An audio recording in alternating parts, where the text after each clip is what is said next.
The 2024 election has kicked off in a huge way, with Donald Trump storming home to victory in the GOP caucus. Sky News All Star Megyn Kelly sits down with Sky News host Paul Murray to dissect the week that was in US politics.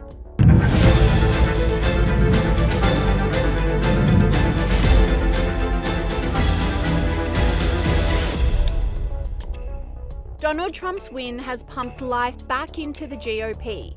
His larger-than-life personality has created a cult of celebrity around the former president and has cemented the support of his loyal fan base, says Megyn Kelly.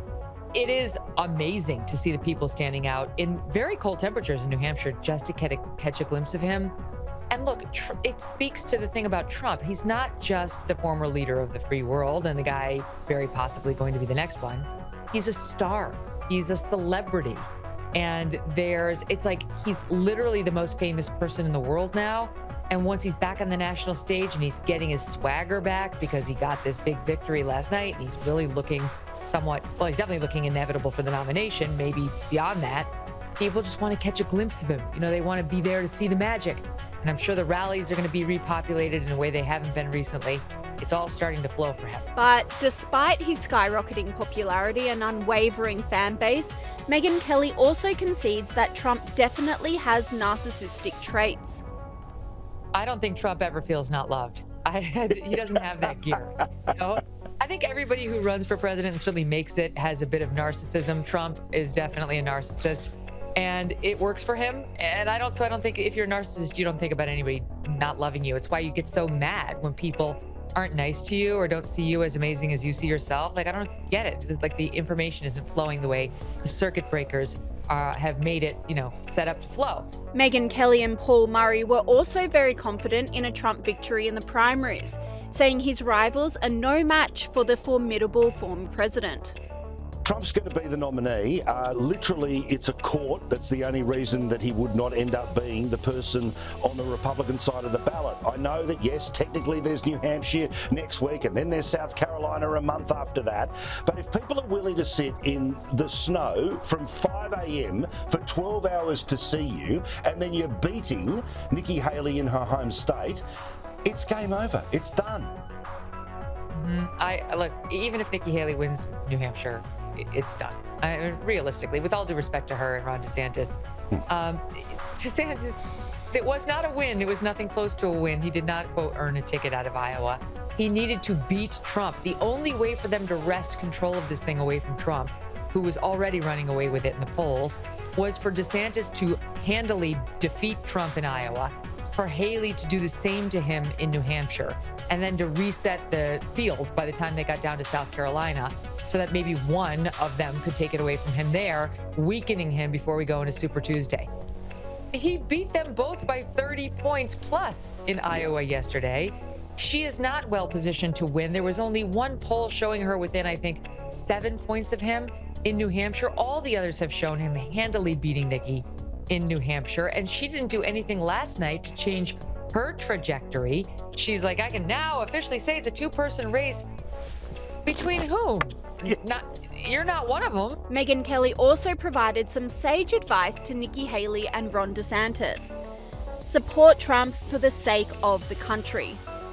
Look, I respect that they're running, and I don't want to say as a journalist, you're done. But, as a commentator, it certainly looks to me like they're done. And it's fine to let it play out. We've only got another couple of weeks left of this. But that party needs to get behind Trump as soon as they come to reality and robustly, because it's now in, I think, the country's best interest, but certainly in the Republican Party's best interest, to make sure he is adequately funded to defeat these legal challenges. Otherwise, we're going to get 4 more years of a man who cannot find his way from the left side of the room to the right side, or his right-hand woman who has got about 2 sentences she strings together to try to sound like she knows what she's talking about. And it's obvious to the rest of us she doesn't. She went on to analyze the thoughts and next steps of Haley and DeSantis. they have nothing to lose at this point. They know they're not going to get this nomination. They may be thinking, I want to be second in line just in case he falls apart. But that too would require Trump's endorsement.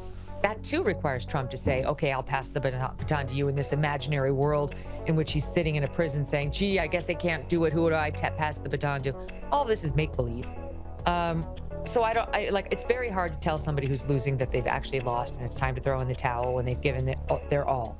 Vivek, he had no chance. I mean, it was over for him a long time ago. This was just a name-building operation for him, and he's done that. He can check his box. He can have a more successful podcast or whatever it is he's looking to do right now.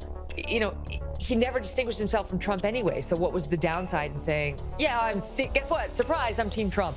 It's like, we knew all along.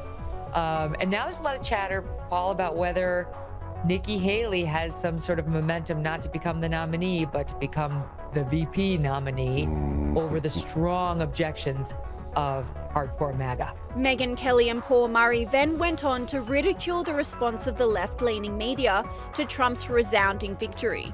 Also, what about MSNBC? It is fun to watch super lefties explode when Trump doesn't just do well, but he flogs the rest of the field. And of course, it's all to do with racism, sexism, homophobia, misogyny, evil Christians. What about Joy Reid last night? I mean, it's the elephant in the room.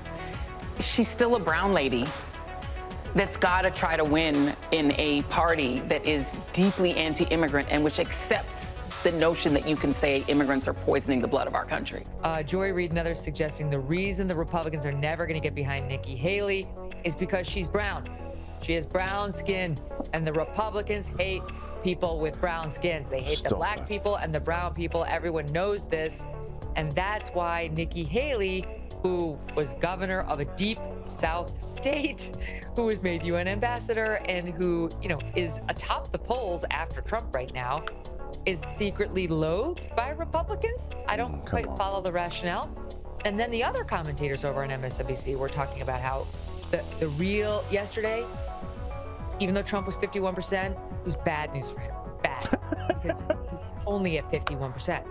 And, the former sitting president only got 51% of the vote. Can you imagine Barack Obama went back in there and ran? He wouldn't get 51% of the vote. Okay, that's Barack Obama. Well, let's talk about reality. Your president right now is Joe Biden. And 77% of the country thinks he's too old, including over 60% of Democrats think he's too old. 2/3 of Democrats think someone else should be running. How do you think his poll would go if you people would allow a primary, which you won't? Right? Are we actually pretending that, I realize the Republican Party doesn't entirely want Trump, but more Republicans want Trump than Democrats want Joe Biden. It's just the Democrats are a lot more effective at keeping people out of their primary.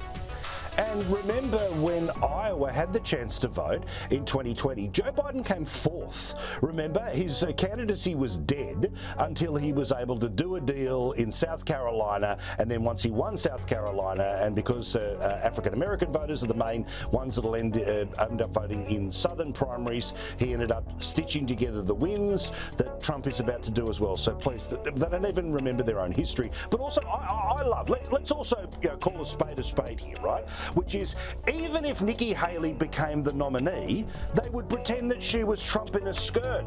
These were the people who said that, remember, Mitt Romney, boring Mitt Romney had binders full of women, when of course he was referring to the amount of CVs that he had of female executives. Remember when John McCain was, the devil incarnate, and then when he ended up losing, he then became the Lion of the Senate. Anyone with an R next to their name, even if they were the exact identity politics MSNBC wants, well, they'll turn around and say that, that they're not really authentic, or, what's the racial term? Coconut. Megyn Kelly then goes on to explain the rise in popularity of Trump and the pushback against woke politics and media. And this is why I think so many Republicans favor Trump, because they see what a fighter he is. They see how he's got this weird innate ability to smack down these attacks time and time again. I mean, who among us would be standing on their feet able to smile and crack jokes when we are facing 4 criminal indictments in the next year by these rabid prosecutors who want to throw us in jail for the rest of our lives? Most of us would have crumbled long before now. So I think most of the Republican Party is looking at Trump saying they're going to do this to everybody. They'll make everybody into the devil, for sure. There already were headlines about DeSantis saying he'll be even worse, even more dangerous, more of an authoritarian, more of a dictator, more of all the terrible things than Trump when they thought he was catching fire. And they'll do it to Nikki Haley in a different way, too. And they look at Trump and think he's the only one who knows how to fight them. He's the only one who has fought them super effectively. DeSantis did well on COVID. That's one. Trump's taken them on every level, on every subject, and doesn't seem fazed in the least by them. So I get the feeling that he's got the steely spine and he might be the only one who can fight them. Finally, Megyn Kelly is confident that Trump will be reinstated to run in states that tried to knock him off the ballot, such as Colorado and Maine, slamming the prosecutors for their hypocritical actions. The Supreme Court will hear oral arguments in early February about whether or not states like Colorado and Maine will be able to knock him off the ballot. I know that you've said in the past that you think this thing can be beaten 9-0, that it won't stand up. But isn't this the same in the Supreme Court that constantly says states' rights all the time? Yeah, but this is a matter of constitutional interpretation, so this is well within their purview. I mean, they get the final say on what the 14th Amendment is and means, and I don't think this is a hard one. And I think they'll find some way out of it without getting into whether he committed an insurrection or any of that stuff. They're just going to say, no, it doesn't apply to the executive, or there's several sort of out clauses that they could use to, get out of deciding it on those grounds. And I think they will, and they'll get rid of it quickly. I don't think this is a threat to Trump.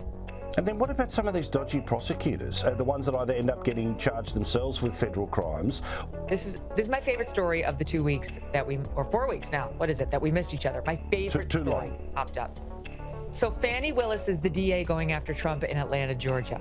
And she's one of those prosecutors who's like, it's all about her. Like, I'm a good Christian-fearing woman and I'm just doing my business and I'm just about justice and fairness.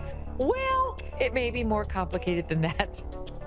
Turns out that Fani Willis is allegedly having an affair with a guy she brought in as special prosecutor. Well, that's not ideal, all right? It's already a little hinky. And that guy happens to have been married up until very recently when they filed for divorce papers, and Fani Willis is named in the papers and is about to be deposed by that soon-to-be ex-wife's lawyers. Why is that? So Fani and her special prosecutor she's brought in and paying an exorbitant number have been traveling the world together. And the allegation is it's essentially on the taxpayer's dime because this guy's getting paid hand over fist to be a special prosecutor, $650,000 in the past year plus alone. Most of the DAs in her office probably make 60, 70 grand a year. He's getting 650 plus. And they went to Napa Valley together. They went to Jamaica together. They went down to Florida together. It's wonderful to be a prosecutor of Donald Trump. It pays big, and you get to be out in a lounge chair with a fun coconut drink. It stinks, and it creates, at a minimum, the appearance of impropriety, and very possibly an actual conflict of interest in which she now has a financial stake in this prosecution continuing, which is totally antithetical to the duties of a prosecutor who's not there to seek convictions. She's there to seek justice. So if the facts come out that he didn't do it or this case looks weak, you're supposed to be the person who can say the interests of justice are, I dropped this. But if you don't get to go to Jamaica anymore, if Napa Valley had such the tasty wine, I really want to get back there, but I can't afford it without the special prosecutor money this boyfriend of mine is getting, you've created a problem for yourself. So one of the defendants stumbled upon those divorce papers, which are now under seal, but weren't when she found them. She's filed a motion, and Fani and the special prosecutor have both been asked about it. Neither one has denied it. Now Fani's trying to play the victim and say this is all a racist plot. Racist, of course. So and racist. The special prosecutor. Yeah, so racist. I love the whole story.